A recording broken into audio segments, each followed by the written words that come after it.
device, only put it here on the face of the thing. Okay, the abolition of man. All right.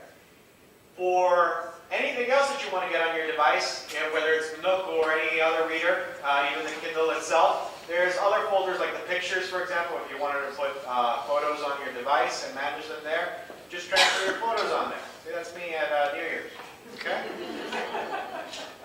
Now, for books, you will put it under the folder called Documents. Documents. Okay, Documents. Okay, Documents. So this assumes that you have a Kindle formatted file.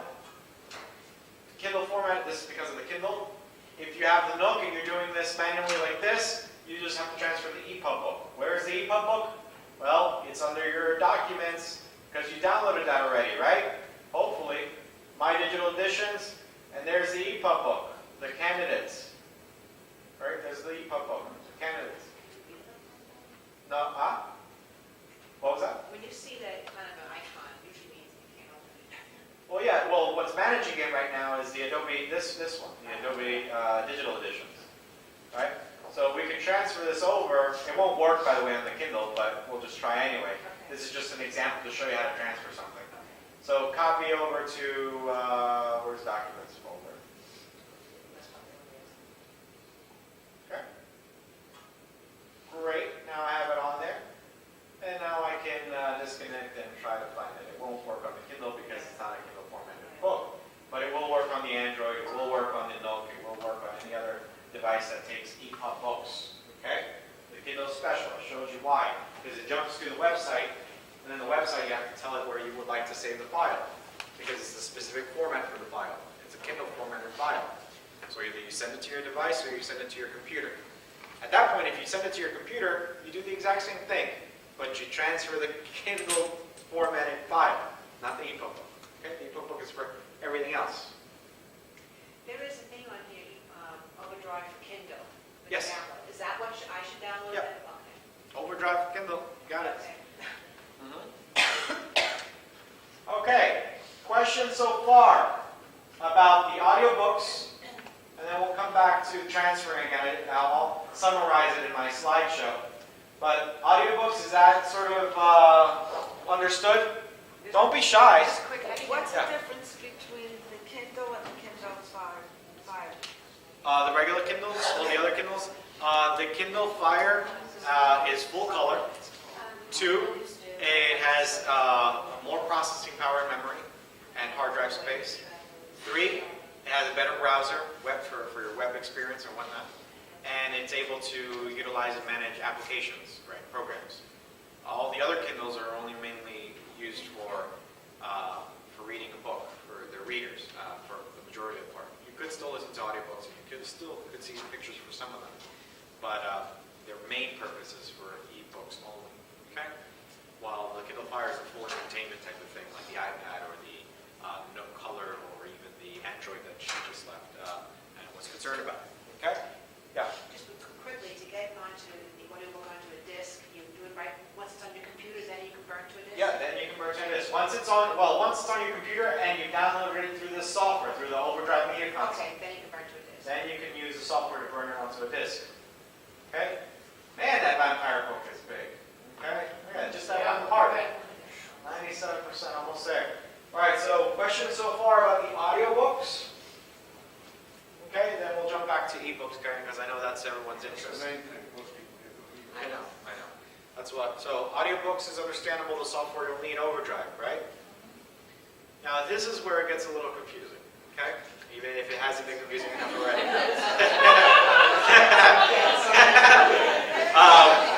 The Overdrive Media Console. The Overdrive Media Console has 2 purposes.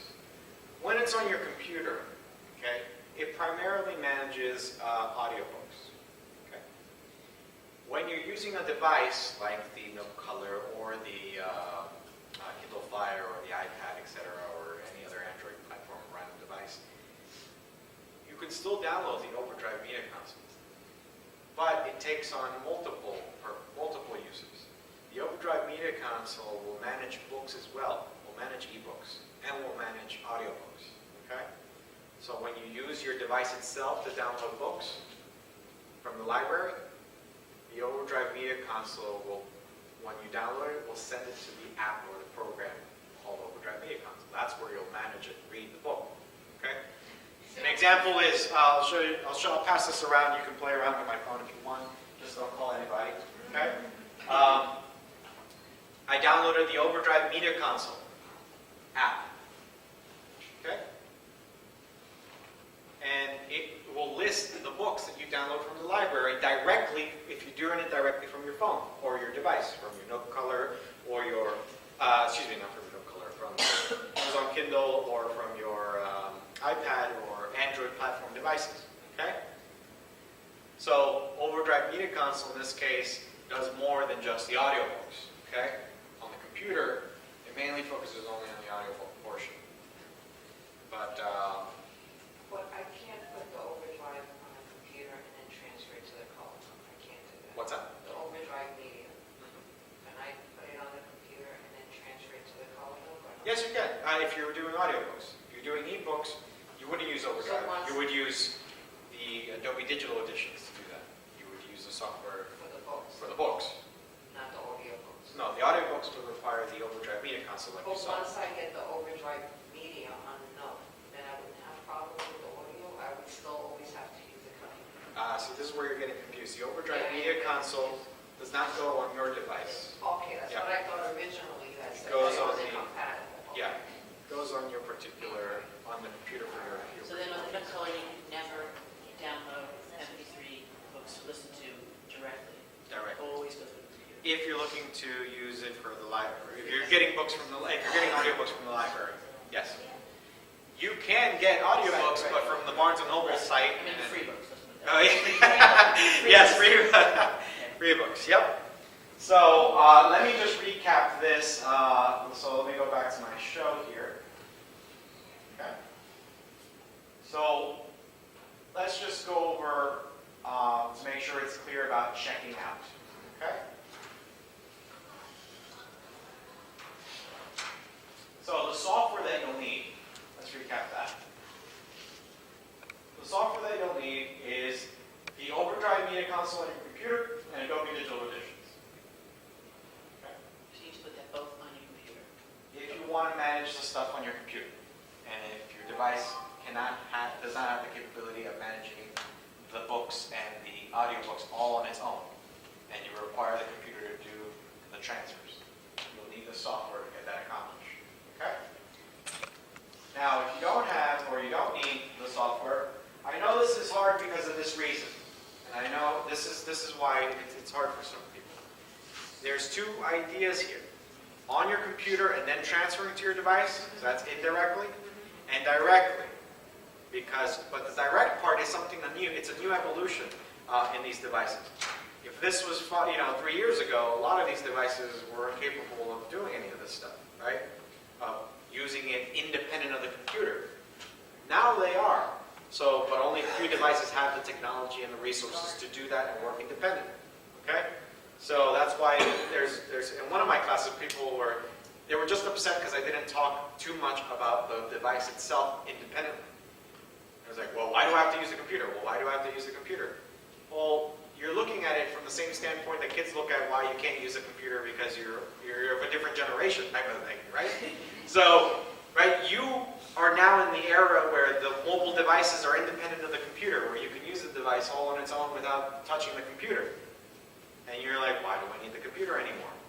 But you have to think about that there's multiple, resources here. So I'm showing you both, and I'm trying to separate them out for you to understand them separately. Okay? Because when you don't have Wi-Fi in your mobile device, you will have to depend on the computer to transfer the device, regardless if your device is capable and you spend $700 on your device and it has the best technology. Okay? You'll still have to depend on the computer. Okay, so Adobe Digital Editions is for Adobe EPUB books. You saw that earlier. It works on Windows, Macs, and Nooks. Okay, so Windows run devices, Mac computers, and Nooks. Okay? To transfer to USB devices, it will also work for Sony and Nook. Okay, Sony and Nook.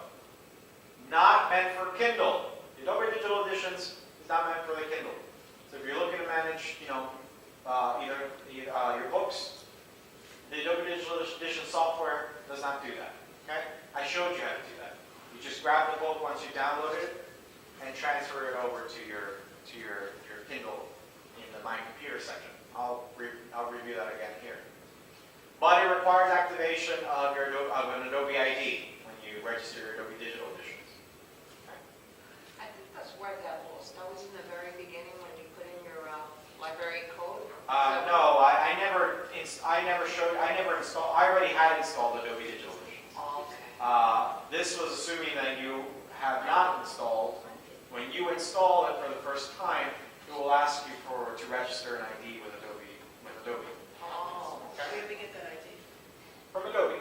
Yeah, you can go to, if you don't get that prompt for whatever reason, which you should, but if you don't get that prompt for whatever reason, you can always go to the Adobe website